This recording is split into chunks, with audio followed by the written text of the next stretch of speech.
Hello दोस्तों, मैं प्रद्युम्न आप सभी का स्वागत करता हूं PS0099 क्लासेस के एक नए वीडियो लेक्चर में।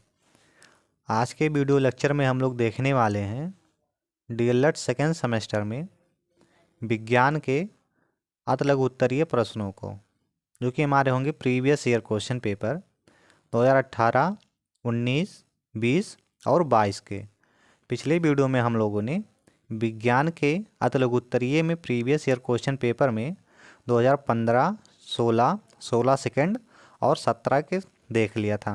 तो आज हम लोग उसी के आगे देखने वाले हैं। तो चलिए शुरू करते हैं। प्रश्न नंबर फर्स्ट है, पहले हम लोग देखेंगे 2018 के, फिर 19, फिर 20 और लास्ट में 22। तो प्रश्न नंबर 1 है, मेंडलीव की मूल आवर्त सारणी में कितने आवर्त एवं कितने वर्ग होते हैं? तो मेंडलीव की मूल आवर्त सारणी में 7 आवर्त तथा 9 वर्ग होते हैं। प्रश्न नंबर 2 है, मेरेस्मस रोग किसकी कमी के कारण होता है? तो मेरेस्मस रोग विटामिन डी की कमी के कारण होता है, यानी विटामिन डी की अगर कमी होगी तो कौन सा रोग होगा? तो आपको होगा मेरेस्मस रोग। नेक्स्ट आपका है प्रश्न नंबर 3, कास्टिक सोडा और खाने वाले सोडा का रासायनिक सूत्र लिखिए। तो देखिए, NaOH कास्टिक सोडा का रासायनिक सूत्र है, NaHCO3 खाने वाला सोडा का रासायनिक सूत्र हो गया। प्रश्न नंबर 4, किसी एक कीटनाशक पदार्थ का नाम बताइए। तो आपका है मैलेथियान, ये आपका कीटनाशक पदार्थ है। प्रश्न नंबर 5 है, यांत्रिक ऊर्जा कितने प्रकार की होती है? या यांत्रिक ऊर्जा के प्रकार बताइए। तो यांत्रिक ऊर्जा 2 प्रकार की होती है, जिसमें पहला आपका होता है गतिज ऊर्जा, दूसरा स्थितिज ऊर्जा। नेक्स्ट अब हमारे यहाँ शुरू होता है 2019 के अतलघु उत्तरीय प्रश्न। प्रश्न नंबर 1, विटामिन डी का रासायनिक नाम लिखिए। इसकी कमी से शरीर में कौन कौन से रोग होते हैं? तो देखिए, विटामिन डी का रासायनिक नाम आपका होता है कैल्सीफेरॉल, इसका विटामिन नाम हो गया। इससे होने वाला रोग आपका होता है सूखा रोग, यानी विटामिन डी की कमी से सूखा रोग होता है। प्रश्न नंबर 2, बेकिंग सोडा का रासायनिक सूत्र एवं उपयोग लिखिए। तो देखिए, बेकिंग सोडा का रासायनिक सूत्र NaHCO3 होता है। नेक्स्ट प्रश्न नंबर 3, घड़ी में चाबी भरने पर स्प्रिंग में ऊर्जा किस रूप में एकत्र हो जाती है? तो घड़ी में चाबी भरने पर स्प्रिंग में स्थितिज ऊर्जा एकत्र हो जाती है या होती है। प्रश्न नंबर 4, कशेरुकी प्रणालियों के उत्सर्जी अंगों के नाम लिखिए। कशेरुकी प्रणालियों में उत्सर्जी अंग आपके फेफड़े, गुर्दे और त्वचा, यानी ये 3 होते हैं कशेरुकी प्रणालियों में उत्सर्जी अंग। प्रश्न नंबर 5, कार्य किसे कहते हैं? इसकी इकाई लिखिए। तो कार्य आपका होता है, जब किसी वस्तु पर 1 न्यूटन का बल लगाने पर वस्तु में बल की दिशा में 1 मीटर का विस्थापन हो जाता है, तो ये आपका होता है कार्य। इसकी इकाई जूल होती है। नेक्स्ट हमारा यहाँ से शुरू होता है 2020 के अतलघु उत्तरीय प्रश्न। प्रश्न नंबर 1, प्रथम वर्ग के उत्तोलक को उदाहरण सहित प्रभाषित कीजिए। तो देखिए, प्रथम वर्ग के उत्तोलक में आलंब बीच में होता है और इसके एक ओर भार तथा दूसरी ओर आलंब होता है।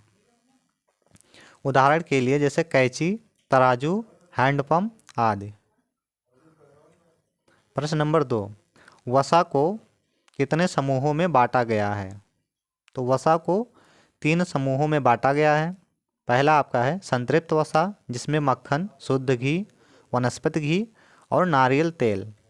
दूसरा आपका होता है असंतृप्त वसा, जिसमें मूंगफली, सरसों, जैतून का तेल। तीसरा आपका होता है बहुत असंतृप्त वसा, जिसमें सूरजमुखी, सोयाबीन और मकई का तेल, ये सभी आते हैं। प्रश्न नंबर 3, दिए गए समीकरण को पूरा कीजिए। CaCO3 प्लस 2HCl, इस समीकरण को पूरा करना है। तो इस समीकरण को पूरा करेंगे हम लोग, तो ये आपका हो जाएगा CaCO3 प्लस 2HCl। आगे बढ़ेगा ये जब समीकरण, तो आपका हो जाएगा CaCl2 plus H2O plus CO2। प्रश्न नंबर 4 है, जल में घुलनशील विटामिन और वसा में घुलनशील विटामिन के नाम लिखिए। यानी कौन से विटामिन है जो जल में घुलनशील है और कौन से विटामिन है जो वसा में घुलनशील है। तो जो वसा में घुलनशील विटामिन होता है वो आपका होता है कीड़ा, यानी KEDA, यानी ADEK जिसको हम लोग बोलते हैं। तो चलिए देखते हैं। तो जल में घुलनशील विटामिन आपके हैं vitamin C, vitamin B complex, vitamin B, फिर यहाँ देखिए थायमीन, विटामिन B2, ये इसका रासायनिक नाम है राइबोफ्लेविन, विटामिन B3, ये इसका रासायनिक नाम निशानिया, फिर आपका ये B5, B6, B7, ऐसे करके आपका B12। यानी कि विटामिन C और विटामिन B ये दो विटामिन होते हैं जो जल में घुलनशील होते हैं। बाकी आपके विटामिन जो होते हैं विटामिन A जिसको हम लोग रेटिनॉल बोलते हैं, इसका रासायनिक नाम, विटामिन D आपका है कैल्सीफेरॉल, इसका रासायनिक नाम, विटामिन E और विटामिन K, ये सभी होते हैं आपके वसा में घुलनशील। प्रश्न नंबर 5, यांत्रिक ऊर्जा कितने प्रकार की होती है। यांत्रिक ऊर्जा 2 प्रकार की होती है। पहला आपका गतिज ऊर्जा, दूसरा आपका स्थितिज ऊर्जा। नेक्स्ट हमारा शुरू होता है यहाँ से 2022 के अतुलोत्तरीय प्रश्न।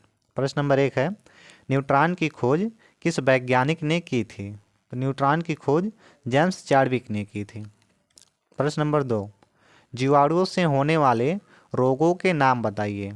तो जीवाणुओं से होने वाले रोग आपके हैं हैजा, निमोनिया। प्रश्न नंबर 3, वनस्पति कोशिका एवं प्राणी कोशिका में कोई 2 अंतर लिखिए। तो पहले हम लोग देखते हैं वनस्पति कोशिका। देखिए वनस्पति कोशिका में कोशिका भित्ति पाई जाती है। दूसरा आपका है इसमें क्लोरोप्लास्ट बहुत ही सामान्य होते हैं। नेक्स्ट आपका है प्राणी कोशिका। तो जंतु कोशिका में कोशिका भित्ति नहीं पाई जाती है, यानी वनस्पति कोशिका में कोशिका भित्ति होती है जबकि जंतु कोशिका में कोशिका भित्ति नहीं होती है। दूसरा आपका है इसमें होता है क्लोरोप्लास्ट नहीं होता है, यानी जो प्राणी कोशिका होती है इसमें क्लोरोप्लास्ट नहीं होता है और जो वनस्पति कोशिका होती है इसमें बहुत ही सामान्य होता है। तो ये आपका हो गया वनस्पति कोशिका और प्राणी कोशिका में अंतर। प्रश्न नंबर 4, समस्थानिक किसे कहते हैं, उदाहरण दीजिए। देखिए एक ही तत्व के भिन्न भिन्न परमाणु जिनकी परमाणु संख्या समान हो लेकिन द्रव्यमान संख्या भिन्न भिन्न हो उन्हें समस्थानिक कहते हैं। जैसे उदाहरण के 3 समस्थानिक हैं। पहला आपका है 1H1, फिर आपका है 1H2, फिर है 1H2।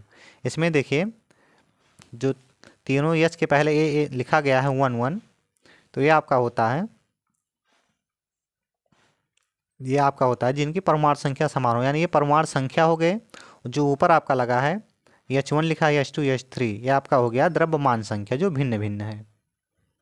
प्रश्न नंबर 5, सौरमंडल के ग्रहों के नाम बताइए। यानी सौरमंडल में कितने ग्रह हैं, कौन कौन से ग्रह हैं, उनका नाम बताना है।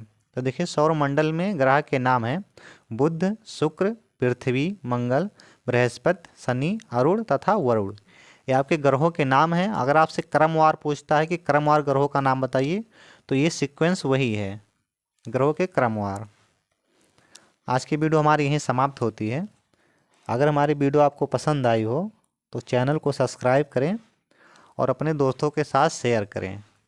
यदि आपको क्लास की PDF चाहिए तो आप हमारे टेलीग्राम चैनल PS0099 क्लासेस वहाँ से प्राप्त कर सकते हैं। यदि आपको वहाँ से नहीं मिलता है तो आप चैनल के प्लेलिस्ट में जाएंगे, इसी वीडियो के प्लेलिस्ट में, वहाँ से जाके आप PDF डाउनलोड कर सकते हैं। जय हिंद।